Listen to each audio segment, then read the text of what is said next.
In its final report on the destruction of World Trade Center Building 7, NIST, the National Institute of Standards and Technology, went out of its way to avoid investigating the use of explosives. Their sole rationale for not investigating explosive use was the supposed lack of sufficiently loud sounds. NIST computed what they claimed would be the minimum loudness of an explosion that could sever Column 79 with a single blast. Then they claimed no observers detected explosions as loud as their predictions.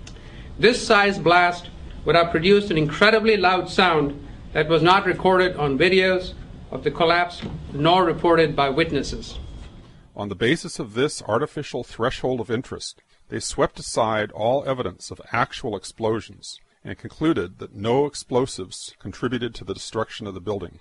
We did not find any evidence that explosives were used in the collapse of Building 7. Yet there was voluminous evidence of explosions. Here's one of the guys who can tell you I'm okay, all right? Here, hold on. You want to call your mother or something?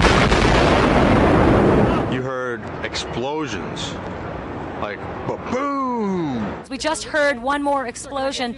That's about the fourth one we've heard. Craig Bartmer was a policeman who was near Building 7 as it started to come down.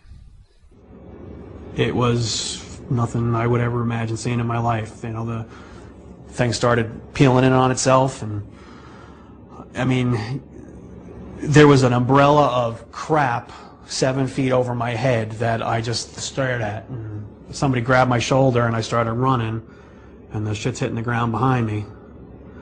And the whole time you're hearing thum, thum, thum, thum, thum. So, I think I know an explosion when I hear it. A few blocks up West Broadway, looking toward the World Trade Center in the distance, Ashley Banfield was conducting an interview for MSNBC. You were just told by police that you should move out of your... The mic was set to pick up speech a few inches away.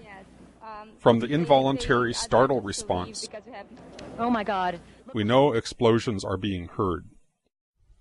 However, listening closely, we discover that the microphone did indeed pick up the sounds of explosions, but very faintly. Turn up the volume. Listen for a low rumble in the background. You were just told by police that you should move out of your apartment, Fabiana. Yes. You've got Carolina here? Yes. They advised us to leave because we have... Oh my God. This time, the sound has been filtered to emphasize low frequencies. Listen for booms like a bass drum in the distance. In fact, you were just told by police that you should move out of your apartment, Fabiana. You've got Carolina here? Yes. They advised us to leave because we have... Oh my God. Here's a different version, filtered to emphasize the mid-range sounds. The bass drum is gone. I would describe the blast sound like a train on a bumpy track. You were just told by police that you should move out of your apartment, Fabiana. Yes. You've got Carolina here? Yes. They advised us to leave because we have... Oh my God. Here's the original sound again. You were just told by police that you should move out of your apartment, Fabiana. Yes. You've got Carolina here? Yes. They advised us to leave because we have... Oh my God. Look behind us. Please pan in this way. Please be careful of your baby. This is it. That's the building coming down. Oh my God. Oh my God. Oh my God. No. No. If you didn't hear the blasts, back up, use earphones, turn up the volume, and listen again. There were 2 blasts, followed by 7 more, regularly spaced, all in 2.5 seconds. Craig Bartmer's testimony may come to mind. The whole time you're hearing thum, thum, thum, thum, thum. I think I know an explosion when I hear it. When we hear the sharp, regular series of sounds in the background, the building has not yet started to fall. When we hear the reporters say, "This is it," this is it, the building has not yet started to fall. The fall of the building corresponds to the crescendo in the crowd response. Here is another street scene with the building in full view. The crowd responds almost immediately as the building starts to fall. This occurs just after the reporter says, "This is it." This is it. Oh my God. Oh my God. Therefore, the blasts we heard occurred seconds before the building started to fall. When Ashley Banfield says, "This is it," it is because she has been previously told to expect Building 7 to come down. The brown building, the tall one, is number 7 World Trade Center. I've heard several reports from several different officers now that that is the building that is going to go down next. Back in the studio, the anchor, Brian Williams, not only had foreknowledge of the collapse, he had a ready explanation. What we've been fearing all afternoon has apparently happened. We were watching number 7 World Trade, which was part of the ancillary damage of the explosion and collapse of the other 2. Just as Ashley Banfield was told, Brian Williams was told.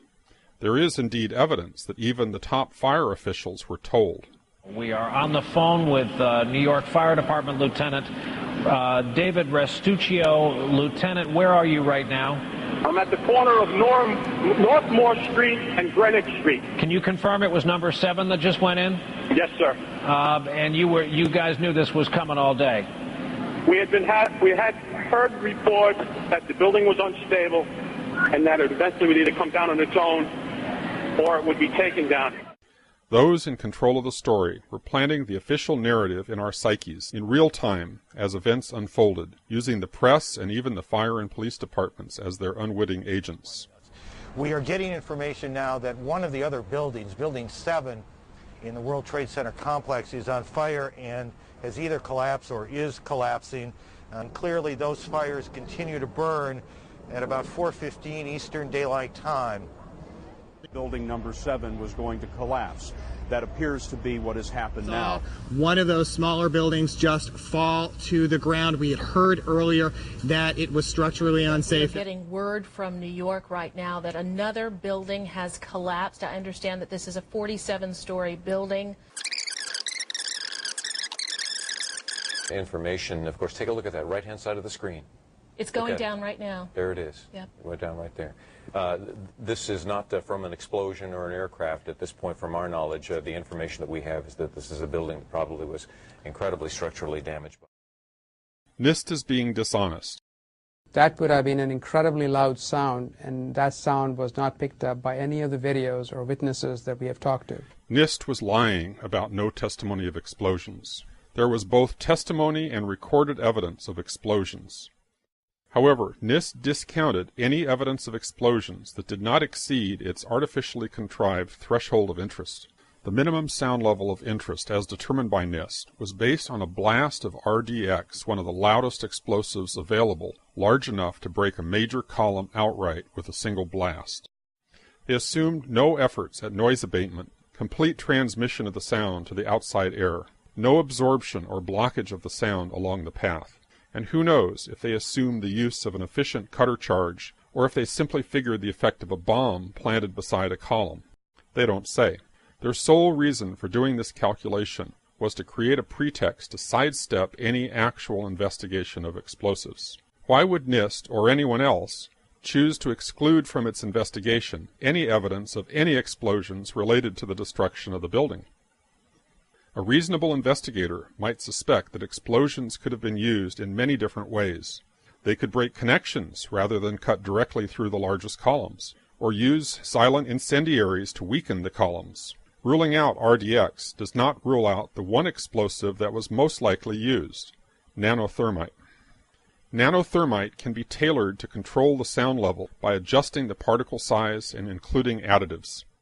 Nanothermite might be new to the public at large, but many of the scientists at NIST had expert knowledge of and experience with nanothermite.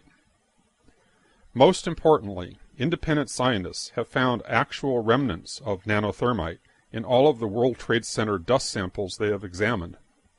Despite NIST's intimate knowledge of alternate explosives with radically different acoustic properties, they rigged their calculations to predict extremely loud sounds, and then singled out sound level as the sole criterion for what constituted a credible hypothesis. On this basis, they rejected eyewitness testimony, inconvenient recordings, boom! One more explosion. Oh my God. And cleverly sidestepped even looking for explosive residues, evidence that explosives were in fact used to bring down World Trade Center 7.